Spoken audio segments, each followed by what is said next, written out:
I used to think that the worst thing in life was to end up all alone. It's not.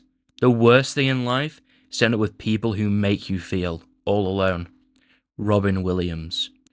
This quote is one of the better ways to describe loneliness. For most people, they don't feel lonely because they haven't got any friends or family around them. No, they feel lonely because their friends and family isolate them, pick on them, laugh at them when they're going through hard times, or even causing those hard times to happen. My name is Samuel, and this video isn't going to be as upbeat. I won't be using my avatars or any music, it's just going to be me speaking to you lot, the audience, with some gameplay or clips from TV shows in the background. I will warn all of you, this may be upsetting for some of you, but I hope all of you learn something from my experiences over the past 2 to 3 years. Loneliness is one of those feelings that you can't really explain when someone asks. People often think that you can't possibly be feeling lonely when you have friends or family around you. It's a feeling that eats away at you, making you feel exhausted both physically and mentally. It makes you feel that you can't do anything or that no one has your back, even if they really do.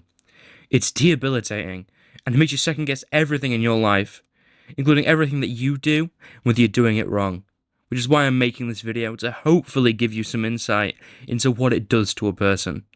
This is what happened to me, and I hope it helps any of you who are feeling empty or discouraged. I don't know what else to say other than enjoy. In early 2022, I had a huge bout of confidence issues caused by bullying problems and getting jumped. It didn't help me that my friends at the time never listened to me or attempted to cheer me up at all.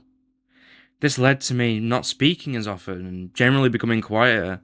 I felt isolated from everyone. Even like my one friend Hayden, who I could talk to. He noticed when I was shitty and stuff, but I couldn't even talk to him because I felt so squished by the isolation, you know? Felt drowned out. Like, me and Hayden have both been through the ringer, but like, I just didn't know what to do. I, I was constantly being picked on and jumped. What didn't help is that later that year, my younger siblings were taken by their dad for completely out of the blue for no other reason than for himself. I blamed the entire situation on myself. As if I got out of school 5 minutes earlier, I could have taken my younger brother home. But I was too late. It crushed me, and led to my grades getting worse. All my friends wrote it off as me being overly sensitive, other than one acquaintance in Hayden. Even that support from Hayden, I still felt completely isolated, and every night I got into bed and I cried, you know? Wishing that I could have done something. Didn't help that my other friends around me started to become more aggressive, which made everything feel so much worse. I felt like I was stuck in an echo chamber, unable to change how I felt. A year later, I started to notice that my friends were picking and arguing on me more often. I initially wrote it off as I had been friends with most of them for 12 years, till it got to the point where they started to blame me for random stuff, like not playing certain games anymore, and would even argue about me with the most minuscule things. And even when I was right, they began shouting and getting aggressive with me, as they knew I had confidence issues and a stutter that was caused by stress. This got even worse as the year progressed, when they started making fun of everything I liked, ranging from certain powers in games, characters, and even my music tastes. As I didn't like what the rest of the group liked, and I focused more on fun rather than picking good things. This made me feel lonely, isolated, and powerless, as they would use my music taste and all these other things to attempt to nullify whenever I would bring up all the stuff they did to me, and constantly said I was being too soft. At one point, they all said I was being way too soft, and that I should have brought it up more often if I really cared about it, when I had been repeatedly beforehand. I eventually stopped joining calls with them at some point, and began to play with Hayden, as he didn't constantly make me feel like shit, and would genuinely support me. Into college, me and two of my friends from that group wanted to join the college D&D group, as we were all massive D&D nerds. We played it for a while and eventually made a new friend called O. We all played D&D for a while, and I eventually hit off with O, and we started playing Avex and Terraria with him. Me and Hayden were absolutely ecstatic to actually have someone to play with that wasn't from their original group. And it was the only place where I actually had people who supported me. So I started to not talk to my old friends online as much. So how shitty it made me feel as they make fun of me whenever I'd show up. A month or two later, I decided I'd play Lethal Company with my old friends, but my laptop was too shoddy to play it with them. So one of them let me borrow it. For a while it was really fun, but about a week later, after I gave him his laptop back, I started to think they weren't really that bad. However, I only found out a month or two later that I had left my Discord logged in. This unfortunately meant that my old friend decided they would read through my private messages and begin to troll me. This began with small stuff like adding roles in my server, but eventually it escalated to them adding themselves to my private chat with Owen Hayden. I began freaking out as I didn't know how to access, as I didn't know they had access to my account until that point.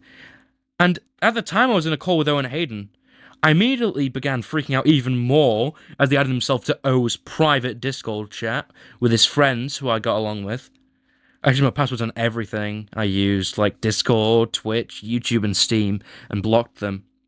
When they asked why I didn't reply, one of them even threatened to curb stomp Hayden when Hayden hadn't even said a single aggressive comment the entire time, as I told him not to aggravate them. What made it 100 times worse was the fact that they were joking around the entire time, acting like it wasn't bad. And I even wrote a response to them, which included what they had been doing over the past 2 years, and they joked and didn't even take a single drop of accountability and blamed everything on Hayden, saying he was manipulating me. And they were trying to help me when I never asked for their help in the first place.